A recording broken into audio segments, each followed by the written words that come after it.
자, 그럼 오늘은 이제 지난 시간에 이어서 여러분 책 125페이지죠. 예, 125페이지 45번부터 보도록 할게요.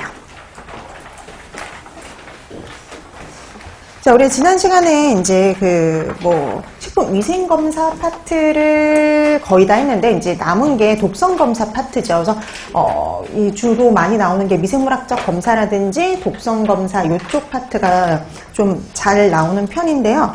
그와 관련된 문제들 마저 풀어보도록 할게요. 자, 45번의 문제는 LD50에 관련된 문제죠. 그래서 우리가 일반 독성 시험에서 가장 기본이 되는 LD50에 관련된 문제인데 이거 들어가기 전에 오늘 나누렸던 프린트 잠깐 보면서 내용 한번 정리하고 갈게요. 우리가 보통 일반 독성 시험 하면 기간에 따라서 나눠지잖아요. 기간에 따라서 급성, 아급성, 만성 독성 시험으로 나눌 수가 있죠. 그 다음에 이제 우리가 급성 독성 시험 같은 경우는 딱 한 번만 투여를 하기 때문에 단회 투여 독성 시험 이렇게 말할 수도 있어요. 자, 그래서 시험 동물에게 1회만 딱 한 번만 비교적 다량을 투여해서요. 그 독성의 영향을 관찰하는 시험이죠. 그래서 이게 얼마나 독성이 강한지 이거는 1, 2주 정도 관찰해서 최소치사량, 반수치사량, 반수치사 농도 이런 것들로 독성을 표현할 수가 있는데 우리가 주로 사용하는 것은 반수치사량 LD50을 보통 사용을 하죠.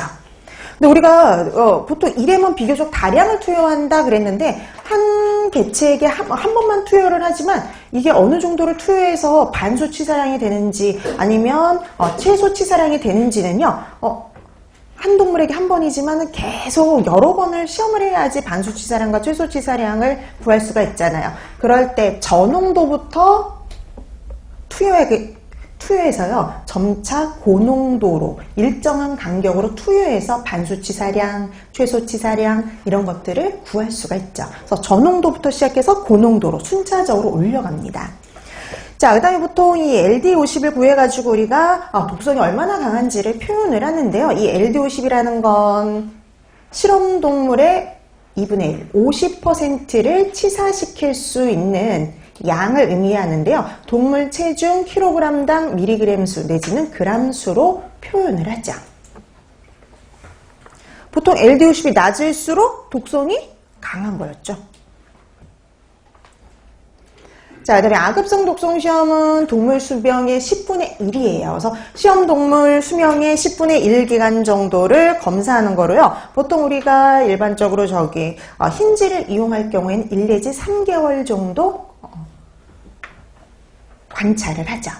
그걸 관찰을 해서 이거는 한 번만 투여를 하는 게 아니라 1일 1회 내지는 수차례 시험 물질을 연속적으로 경구 투여해서요. 발현 용량, 중독 증상, 사망률 이런 것 등을 관찰을 하고 영향을 받는 여러 가지 표적 대상 기간 등을 다 검사하는데요. 어떤 의미에서는 되게 만성 독성 시험보다 좀 짧게 하는 만성 독성 시험을 좀 짧게 검사하는 그런 시험이라고 보시면 돼요. 그래서 이거는 보통 만성 독성 시험의 투여량을 결정하기 위한 예비 시험 성격을 갖고 있다라고 볼 수 있어요.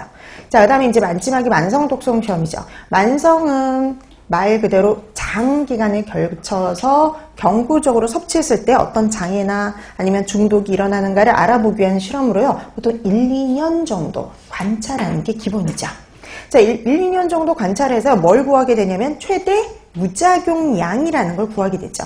이 최대 무작용량 그러면은요, 실험동물의 평생 동안 매일 투여해도 아무런 영향을 주지 않는 일일 투여 최대량을 의미를 하고요. 동물 체중 킬로그램당 미리그램 수로 표시할 수 있죠.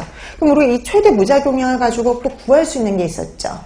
일일 섭취 허용량입니다. ADI요. 여러분 ADI 같은 경우는 사람이 일생 동안 섭취해도요.